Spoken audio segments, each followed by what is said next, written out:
एक समय की बात, कर्दम मुनि किसी सरोवर के किनारे विचरण कर रहे थे, तो वहां किसी जीव को आपस में विहार करते हुए कर्दम मुनि ने देख लिया और वह वासना उनके हृदय में प्रवेश कर गई। मन में सोचते हैं कि देखो, काश यदि हमारा भी विवाह हो गया होता तो हम भी अपनी गृहिणी के संग इस प्रकार विहार कर रहे होते, लेकिन अब हमसे कौन विहार करेगा? हम तो बड़ी बड़ी जटा जुटवा रहे हैं, चलो प्रयास करके देखें। जहां कहीं संबंध की चर्चा चलाई, वही छोरी मने कर दे, या बाबा जी थे कौन ब्याह करे। कर्दम मुनि बड़े परेशान। तो कर्दम मुनि ने विवाह की ताई तपस्या करी। अच्छा, प्रभु भी बड़े गजब के हैं, बड़े कमाल के। इस बार विलंब नहीं किया और ठाकुर जी बिना विलंब के श्री नारायण प्रकट होकर के भी आ गए। कर्दम मुनि जी से कहते, महाराज बड़ी घनघोर साधना कर रहे हो, प्रसन्न है कि कहावत है, चलो मैं तुमसे प्रसन्न है गयो, बताओ तुमको कहाँ चाहिए। अब कर्दम मुनि कैसे कहे मेरो ब्याह है जाए, संकोच लग भी लगो, संकोच है। महाराज मांगो मांगो, कहा वरदान चाहिए, कैसे कहे मेरो ब्याह है जाए। बड़ी घुमाई फिराई के बात कहवे लगे। प्रभु एक ही इच्छा है, कैसी?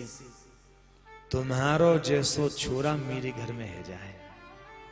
ठाकुर जी बोले लो कर लो बात, मेरो जैसो छोरा, सीधे सीधे कहो ना मेरो ब्याह है जाए। जब तक ब्याह होगा ना है तब तक मैं आऊंगा ना है। बड़ी चतुराई दिखा रहे हैं श्री कर्दम मुनि। वाइस में भगवान ने कह दी तो सुन लो, मेरो जैसो तो मैं ही हूं, दूसरो तो कोई है ही ना है। ठीक है, मैं ही आपके यहां पुत्र बन करके आऊंगा। सुनो, मनु शत्रुपा जी अपनी बिटिया को लेके संबंध की चर्चा करवे पधारेंगे, और वास्तव में आप ज्यादा नखरे मत दिखाइयो, जैसी भी छोरी हुए ब्याह कर लियो, फंस गए चक्कर में। अब मन में सोचना पता ना है, छोरी पतरी होगी, मोटी होगी, लंबी होगी, नाटी होगी, और ठाकुर जी की आज्ञा है, माननी पड़ेगी। बड़े प्रसन्न हैं आज, क्यों? हंसी फूले हम फिरे, आज हमारो ब्याह, तुलसी गाए बजाए के देत काठ में पाए। व्यक्ति का सबसे ज्यादा प्रसन्नता का दिन कौन सा होता है? जिस दिन वो घोड़ी पर चढ़ता है। राधे राधे, सबसे बड़ा खुशी का दिन। राधे राधे, बड़े प्रसन्न हैं। आहा, मनु शत्रुपा जी अपनी बिटिया को लेके आए हैं। कर्दम मुनि ने यहां एक शर्त रखी, विवाह तो करेंगे, लेकिन जिस दिन हमारे यहां संतान हो जाएगी, हम उस दिन गृहस्थी को छोड़ देंगे। आपको शर्त मंजूर होए तो महाराज विवाह के ताई हम तैयार हैं। आज मनु शत्रुपा जी ने इस शर्त को स्वीकार किया और सुंदर पाणी ग्रहण संस्कार आज अपनी पुत्री देवहूति जी का कर्दम मुनि के संग में किया गया। विवाह के उपरांत महात्मा जी तो समाधि में लीन है गए।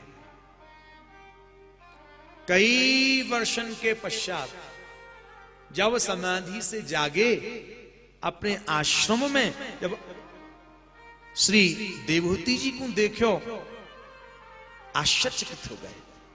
कहा, देवी अभी तक आप यहां आश्रम में आप गई नहीं?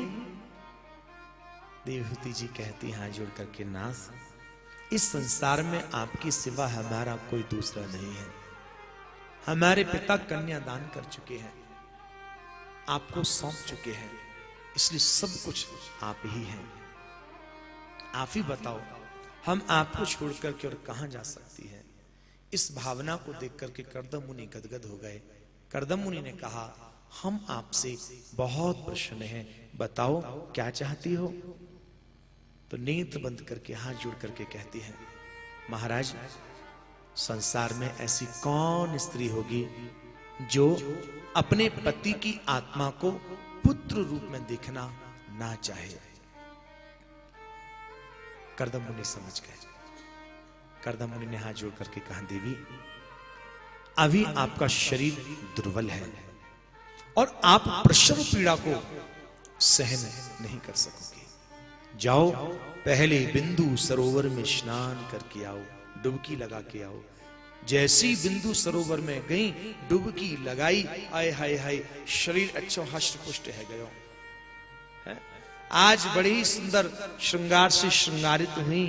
तब तक कर्दम मुनि ने एक बड़ी ही सुंदर विमान की रचना करी। ऐसा गजब का विमान है, बिना ईंधन ते चलवे वारो। राधे राधे। वहां में पेट्रोल ना गिरवाना पड़े और व्यवस्था इतनी आधुनिक, यदि रसगुल्ला खाने का मन है तो इच्छा मात्र से वेटर तुरंत सर्व करता।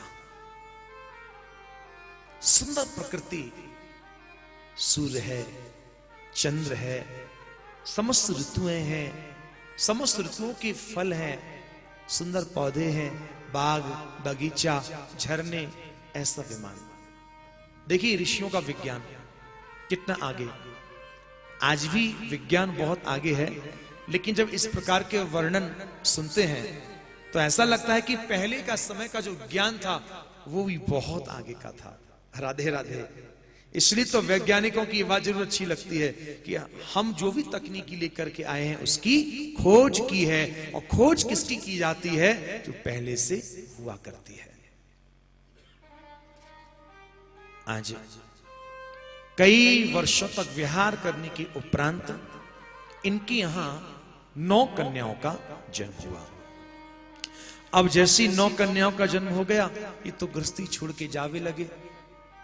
जैसी जावे लगे तो देवहूति जी हाथ जोड़ करके कहती हैं, महाराज इन छोरी को छोड़ के कहां जा रहे हो? तो कर्दम मुनि कहती हैं, हमने आपके पिताजी से यही शर्त रखी थी, जिस दिन संतान हो जाएगी हम गृहस्थी को छोड़ देंगे। देवहूति जी हाथ जोड़ करके कहती, महाराज संसार में तुम्हारी हंसी है जाएगी। कैसी? बोले बाबा जी के घर में 9 छोरी पैदा है गई, यानी ये बाबा घर छोड़ के भाज के चलोगे है? बहुत हंसी होगी। और फिर संसार वालों को तो मौका चाहिए कहने का। फिर देखो कैसी झरी लगा मैं। तो कर्दम मुनि ने कहा, क्या चाहती हो? महाराज इनको पालन पोषण है जाए, इनको विवाह है जाए, तपस्या चली जाइयो। ठीक है। समय आए पे इन अपनी कन्या के विवाह निवृत्त भय, घर छोड़ के जाए भी लगे। देवहूति जी बोली, महाराज तुम तो जा रहे हो, मैं कौन के सहारे रहूंगी? तब इनको याद आया, स्वयं भगवान श्री नारायण से यही वरदान मांगा था कि आपके जैसा पुत्र हमारे यहां हो। साक्षात श्री हरि नारायण ही मेरे यहां कृपा करेंगे। और समय आने पर कर्दम मुनि ने देवहूति जी के गर्भ में दिव्य तेज की स्थापना की। समय आने पर श्री भगवान कपिल नाम से अवतार लेकर के आए हैं।